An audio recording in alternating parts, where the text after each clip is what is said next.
I think being a poet is also being about idealism and expressing yourself. While you should know what are your strengths, you should also know what are your weaknesses.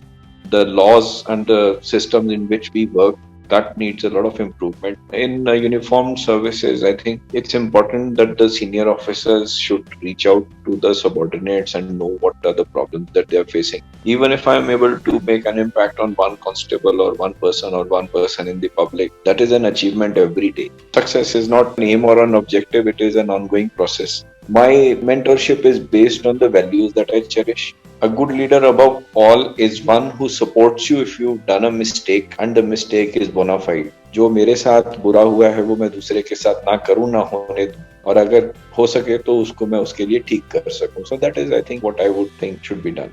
There is no substitute to hard work.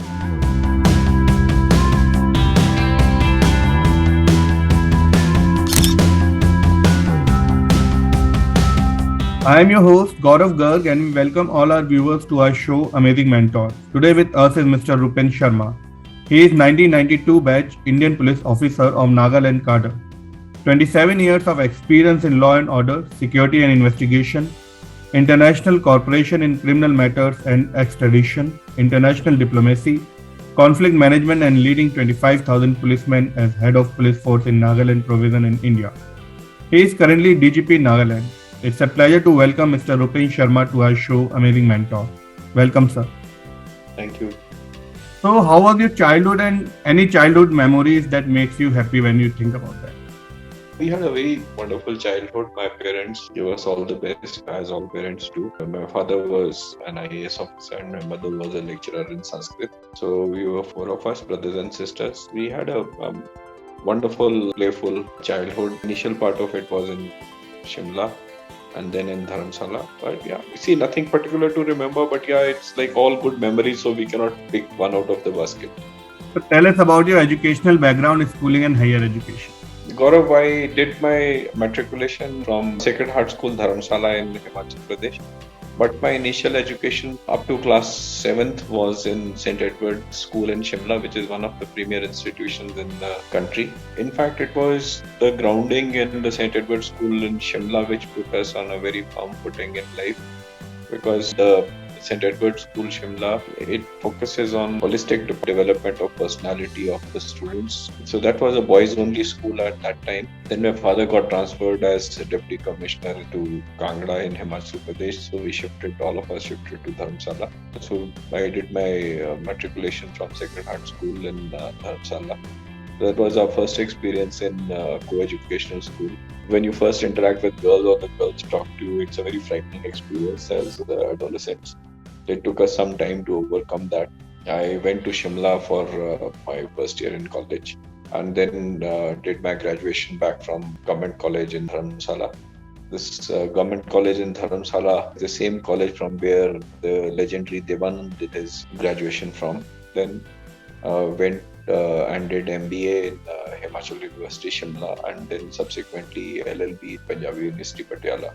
I was an avid quizzer in college and university times and won many titles in the university in quiz competitions. So, what was your dream profession as a child? I did not have any dream profession as a child, although my parents would tell me that those days when my grandmother, my nanny used to ask me, "Kya banega?" they will say, "DC banega." But that is what I am told. But I don't think that I had a dream. My dream as a child was just to be happy and play and enjoy life. In fact, I did not have a dream till much later, till after I did my graduation. I did not have a dream at all. Any college memory in notorious in nature which you would like to share?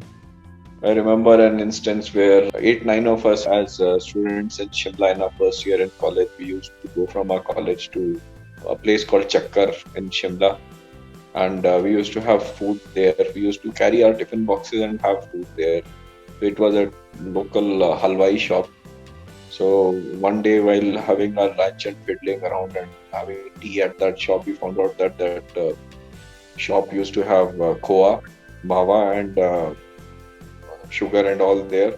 And after a few days, we stopped bringing lunch. We used to have khoa and chini from that shop, but only probably paying for the chai that we used to take. That was one. And then another memory that I had was like It was in Patiala when I got selected for the Himachal Police Service first. This was about 15 days before I got selected for the Indian Police Service. My friends wanted me to host a party for them, and as you would know that as students our budgets were very limited, and people in Punjab are very fond of drinks and non-veg. So we went to a reputed hotel. They said that we have to go to a good hotel. So we went to a good hotel. I was carrying just about say 1200, 1300 rupees with me. This is like 1992. 1992, 1200 was not a huge sum, but it was a decent amount of money. So, but midway when they started drinking and having non-veg, about 10, 12 of us, I slowly realized that we will run short of money. So one of my friends, he said, कितना पैसा है? I said, like 1200-1300 रुपया है. He said, इससे क्या होगा? So he said, can't do anything. Let's see what happens. They would be carrying something, but like that was not the case. So after a while, he went out and came back and started shouting in the hotel and said, कैसा खाना बनाते हो? तुम्हें खाना भी बनाना नहीं आता, सफाई भी नहीं रखते हो. I didn't realize what was happening. And suddenly this fellow pulls out a cockroach from the rice, and the hotel fellow is like, they said, sir, सिर्फ पीने का दे दो, खाने का हमारी गलती है, खाना आप ऐसे ही खा लो. So I mean, we came out, and later I realized that this friend of mine, he'd gone to a nearby halwai and paid him 50 rupees and fried a cockroach and brought it back and put it in the rice. So all these things, these tricks do happen. So we were no different. We were like all adolescents and all youngsters at that age. We enjoyed life. Yeah, these are all lessons to learn in life. These are all good memories. Yeah, you'll know that you've done something wrong later on, but that stage, it's fun. So, what about your hobbies and interests? My hobbies, I used to write a lot. I used to do a bit of poetry, but it's been a while now. I think job and service and policing has taken out that poet in me, although I still want to write someday. I think being a poet is also being about idealism and expressing yourself. When you are into the thick of life, that idealism gets distorted a bit. So I haven't been writing poems for the past 18-20 years, but I wish I can go back to start writing that again. Writing is a hobby which I have, writing articles, writing papers, penning down my thoughts on various issues which may be of contemporary or historical importance, mostly historical importance. That's been my favorite hobby. Then I like to read, but not read books. My speed of reading is slow, but I do love reading smaller pieces and articles, opinion pieces. So that's how I spend my time with. I love playing games, mostly cricket and table tennis and badminton. Billiards and snooker are another two which I would love to play if I get time. So, who was your inspiration in your early childhood? There was no particular inspiration, but yes, one always draws from one's parents in the family. But I would be lying if I said that there was any inspiration that I had. I don't think I had inspiration. As an individual, I can't point out towards individuals who would be inspirational figures in the family or in childhood, except that yes, your parents are something that you would look up to for guidance and support, which always remains the case. But I think something good which used to happen was the comics. Those days when we were children, we used to have Amar Chitra Katha, and our parents used to make sure that we would probably read Amar Chitra Katha a lot. And we had a group of friends, which were say about 20 odd friends.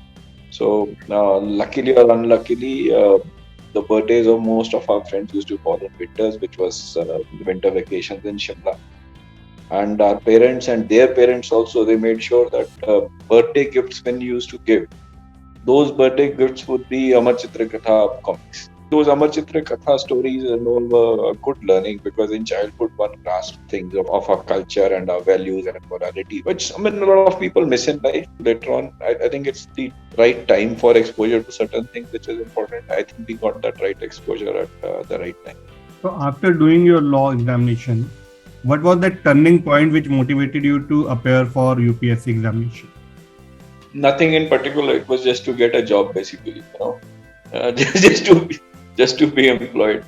And I remember that right after I did my matriculation, my father asked me, what do you want to be? And I said, I want to be a politician. Which again, I think remains my cherished dream, my desire in life still. How far that will get fulfilled is a different issue. But I said like I want to be a politician, and a 16-year-old after matriculation saying you want to be a politician, and my father asked me, I said, but roti kaise khao? Roti kaise khaoge? So that was his question. So this question came to haunt me not only after matriculation but even after graduation. So after graduation, he said, "Ab kya karoge?" I said, politics karenge. He said, "Roti kaise khaoge?" So that same question used to come and haunt me. And he said, "Okay, ठीक है, तुम MBA कर लो." So I did not know anything about MBA. Let me be brutally honest on these things. I did not know anything about MBA. He said, "ये कर लो, इसके बाद अच्छी नौकरी लग जाती है." ठीक है, ये कर लो. So I didn't know anything. There was an entrance exam. So that entrance exam used to have like three parts: English, mathematics, and general studies. So I was very poor in mathematics, so I did not even have a look at the mathematics part. I was a university level quizzer, and as I said, I was very good in quiz. So general studies I didn't study. The only thing I had to study was English. So I got through into MBA, completed the MBA, and after that it was the same thing again. He said, "Up." I said, "Up here politics." Then he said, "Roti kaise khaoge?" So that same roti kaise khaoge thing came to haunt me. So he said, "Okay, तुम ऐसे करो, civil services की तैयारी कर लो." Yeah, despite my father being an IAS officer, I had no idea. Like it was a fun-filled childhood and adolescence where you are on a trip of your own, and like I was one of them who was least focused on things, on career or anything at that stage. So yeah, went and started doing LLB, started preparing for civil services. Yeah, sort of. I always knew that I had it in me to achieve greater things, better things.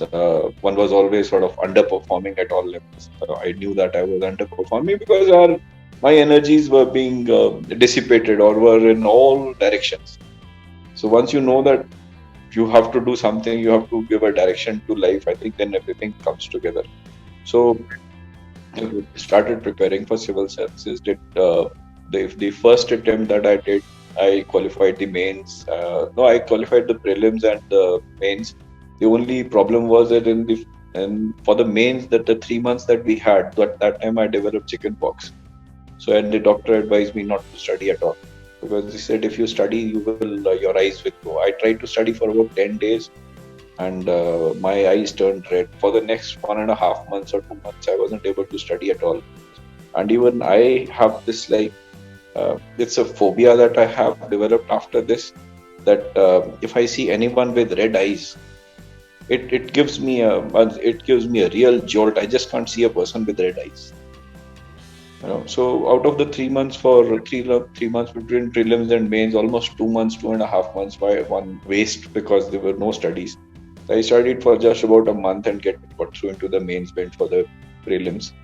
So the second time around, I was very confident that if things don't go wrong, if without studying for 2 months, if I can make it to the mains, next time I'll make it surely. Somewhere I will be there in the.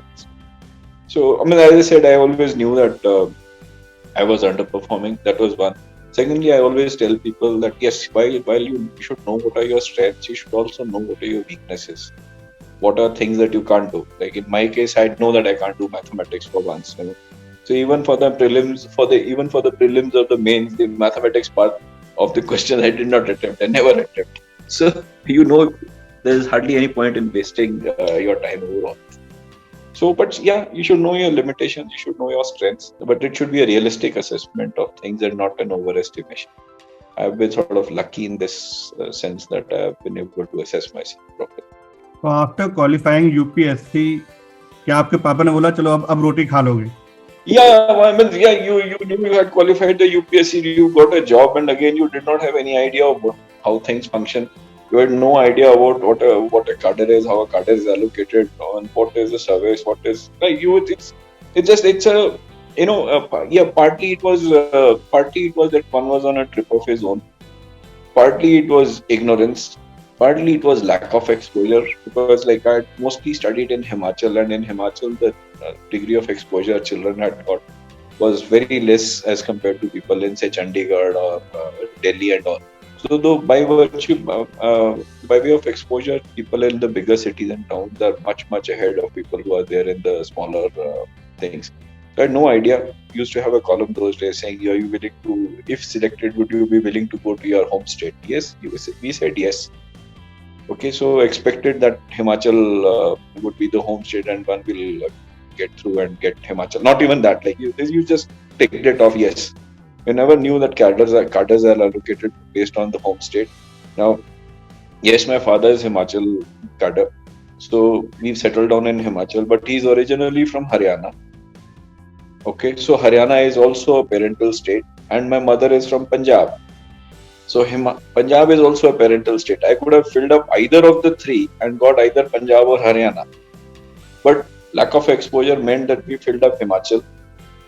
And Himachal that year did not have any seats for IAS or IPS or forest service. The state government had decided that we will not induct anyone.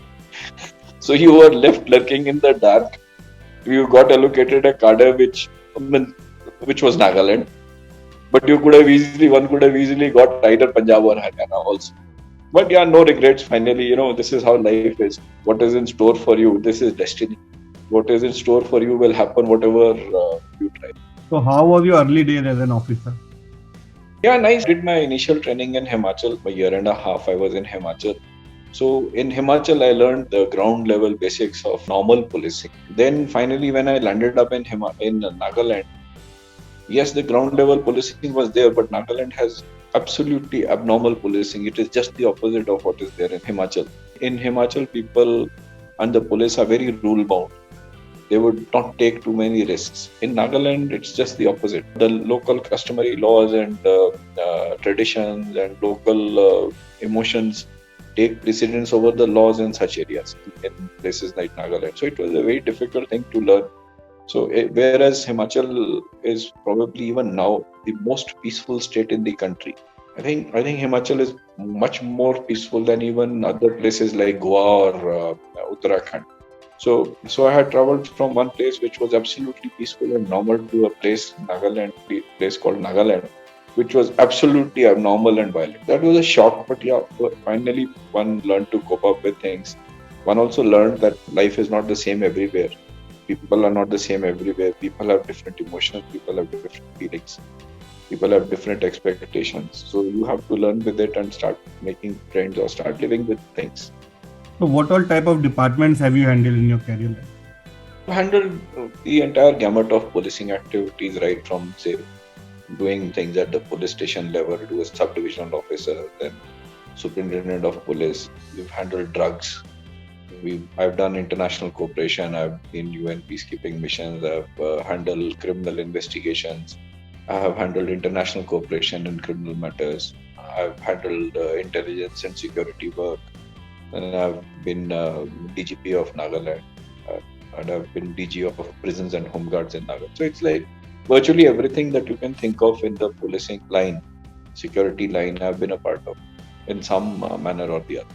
So what all type of challenges does an IPS officer face, especially in the initial stages? See, the challenges are different at different times. I think an IPS officer, the primary challenge he faces is discipline. Discipline among his juniors or subordinates, and his own discipline by way of, say, listening to the seniors. In uniformed organization where you are supposed to comply with instructions, that is a problem, because you will have a situation that with your subordinates, that even if you are wrong, they will not tell you that you are wrong. You could end up in a greater problem if they don't tell you that you are wrong. So that's a big problem. And with your own seniors, you can imagine that if at 4 years of service, you realize that your subordinates are not going to tell you the truth, but going to tell you what they think that they should be telling you or what you want to listen. So it's a big problem. So imagine that if in 4 years you realize that this is a problem, then people who have served in the department for, say, more than you, just 20 years, it becomes a habit with them not to be willing to listen to anything which is contradictory to their own points of view. So that is a big problem in policing in India. The way we are structured and the way we function, that is a big problem. We face this problem, but somehow I have been lucky. My own personal nature is such that I am very amenable to people for discussion, for criticism and all. So this has meant that my problems or the cases where I land into problems because inputs were not available or very less, because people will come and tell me what is the problem, what is likely to happen. So I've been lucky that I've been able to factor in the advice and suggestions of my friends as well as critics in my functioning. So that's been a good learning. Besides that, in policing, I think if I those days I don't know. I mean, I can't. Those days when you are juniors, you are just doing the brass tacks daily thing, so you're not able to look at the larger picture.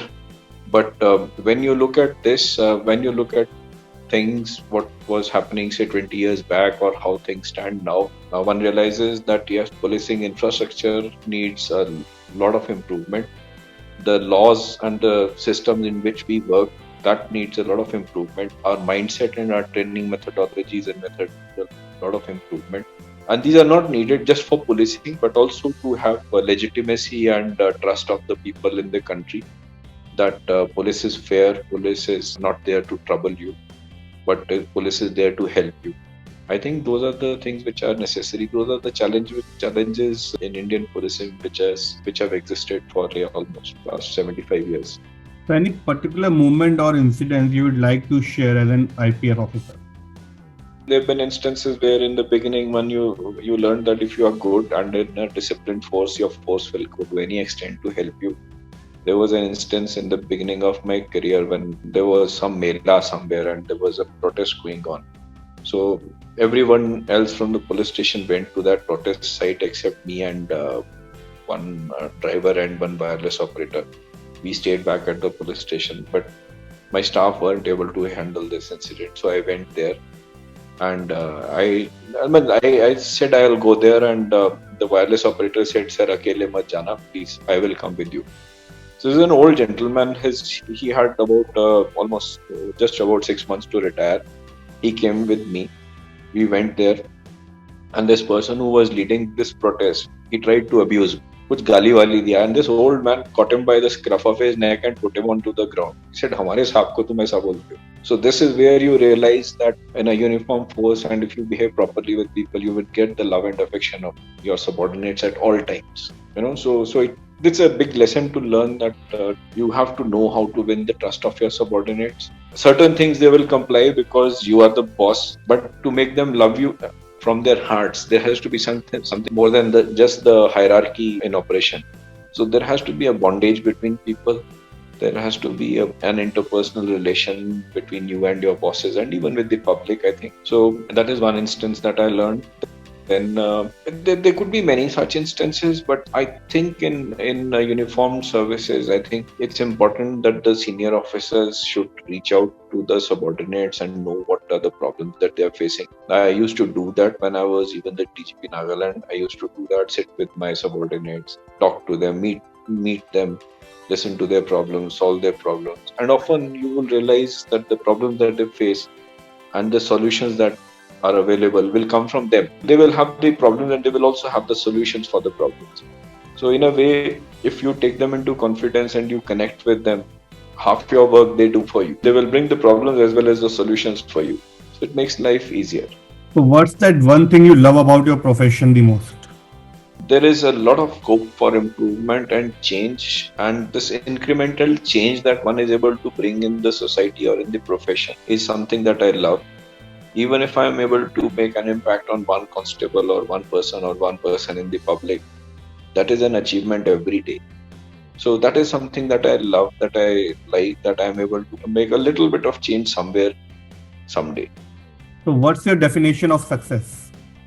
I have narrowed down to a few things. I think your definition of success is satisfaction, that you should be satisfied. I tell my junior officers and subordinates that your success is not counted by what anyone else says, but I think end of the day, your success is counted by what you go and tell your wife and children at home. This is what you did today, and you are happy about it. Because your wife and children are the ones who are there for you always.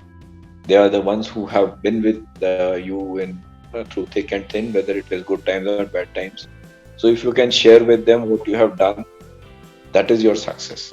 So success is not an aim or an objective. It is an ongoing process which you share with your loved ones every day. If you have a tale to narrate to them every day, about what you've done in office, what you want to do, what you've achieved. That is your success. If you fail to do something in office and you tell them, they will probably guide you much better than anyone else at office, because they have a greater stake in you also. All other things that you achieve in life which you think is success, they, yes, I'm not saying that you don't want that, you want that, but that appreciation that you get from someone within is much more than an appreciation that you will get from outside. But in my own case, if I was to get a pat on my back, either from my parents or my wife or children, it probably be better than a bigger achievement than what I get from say anyone in the establishment. So, who is your mentor in life? No one in particular, but there are a few people who've been always helpful. My wife is one. My parents are always there to guide me. Those are the ones that are the fallback options that I still have. My concept of mentorship is not based on individuals that I look up to. As I said, that there is no inspiration in life, as I said. My mentorship is based on the values that I cherish. The persons who subscribe to those values are my mentors for that particular value. It's human because there is no one who is complete. There is no one who is 100% package of everything. So it will be wrong to say that I have a mentor for everything. One mentor who will help me for everything. My concept of mentorship is based on who is the one who shares a similar value system with me, moral ethical value system with me, who can help me, who can help me get out of the dilemma, who can show me the other side of the coin. Not necessarily the same value system that I subscribe to. Sometimes it is also the critic who will show me the other side of the coin. So, if you are able to get hold of time machine, which phase of your life would you like to roll back? Childhood. That is something that one misses always. And probably also time spent in college, which was like unabashed. There is no frills, no fear, just friends. There is nothing to give, nothing to take. It's just mutually beneficial friendship, which is there, which lasts a lifetime. And that's the time in your life when you're full of idealism and ideals. That is a phase in life. Childhood and adolescence is a phase in life. If you have good friends and good memories, they are the one. These are the phases which are the building blocks for your character in life. So, how would you define good and bad leader or boss? See, a good leader is one who trusts you. A good leader is one who knows your capabilities. Good leader is one who gives you enough space and decentralizes and delegates things for you. A good leader above all is one who supports you if you've done a mistake and the mistake is bona fide. If you're doing a mistake which is deliberate and hiding it, it is wrong. But if you've done a mistake, committed a mistake, and it is bona fide mistake, which we all go wrong with, to err is human, to forgive divine. So if a good leader is there, he will help you in those times. He will help you in times when you committed a mistake. He will stand behind you. I think those are the basic qualities of a good leader. So, how has been your journey as an officer till date? I'm satisfied. There have been ups and downs in life. When there are bad times, you feel bad. But there are good times, they help you overcome all the bad times. But my learning from life and my learning from whatever has been my journey in profession is that I think God should give us strength that we should not forget the bad times, the bad memories, and also the strength that when you are in a position to change those bad times for others around you who may be in a similar position, you should be able to do that. जो मेरे साथ बुरा हुआ है वो मैं दूसरे के साथ ना करूँ, ना होने दूँ, और अगर हो सके तो उसको मैं उसके लिए ठीक कर सकूँ. So that is, I think, what I would think should be done. So, what advice would you like to give to new IPS officers? I think police work should be done without any fear or favor, without any inclination or without any prejudice towards anyone. It should be based on facts and evidence that you get, because we should realize that in police work, especially in cases where we have the power to make arrests or take away the liberty of an individual, we could be doing a lot of injustice to people if we are biased and if we are not neutral. We are not professional.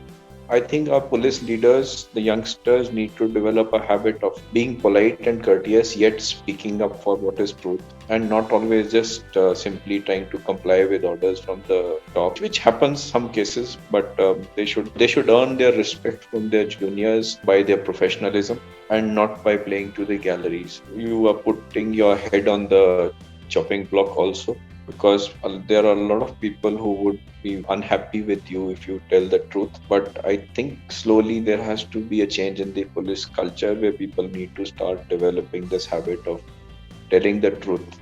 Now, my take on this is that you tell the truth. If someone wants an untruth to be told, let him bite that bullet.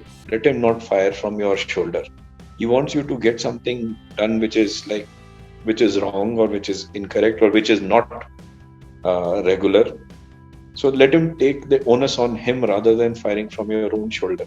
If I can give a written instruction or a written direction, then at least he's taking that responsibility. Let that responsibility not fall on your shoulders. So for that, you will have to stand up. Officers will have to stand up and say that this is incorrect or this is not correct or this is irregular. That trait in character has to be developed by the youngsters. This is also because gone are the days when the public and your subordinates were illiterate and they would not be able to understand things or comprehend things and question things. Now, the public and the masses and the media and your subordinates, our own subordinates, are increasingly of a better mental faculty and are better educated and literate. So if you try to hide things, it will come out in any case. It will give you a bad name.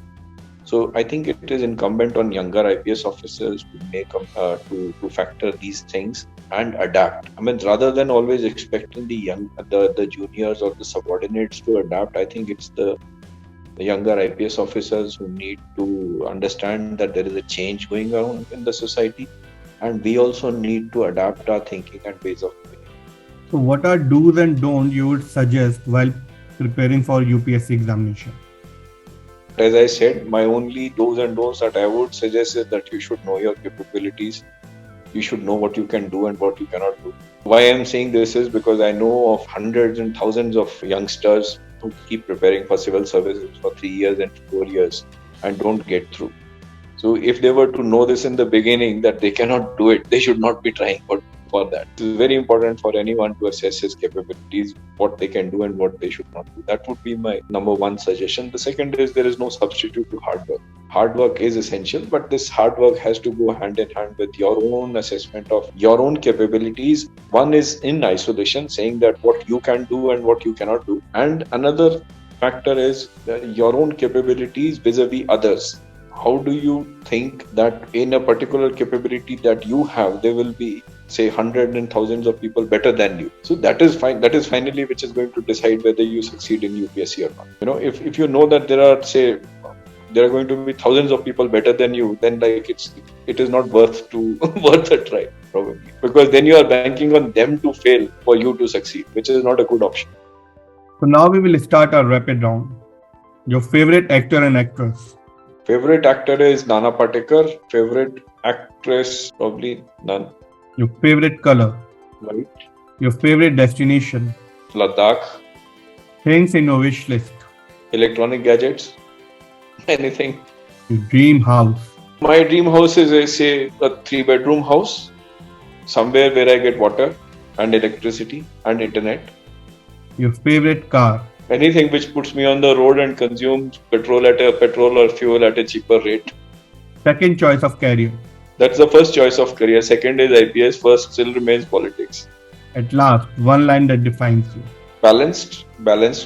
I'm balanced in my views, not extreme. So thank you very much for your time, sir. It was a pleasure talking to you and listening to the advices and the journey which you have shared on our show. It was a pleasure talking to you, sir. Thank you. Thank you very much. Thanks for watching Amazing Mentor. Don't forget to subscribe and hit the bell button to get regular updates. Thank you very much.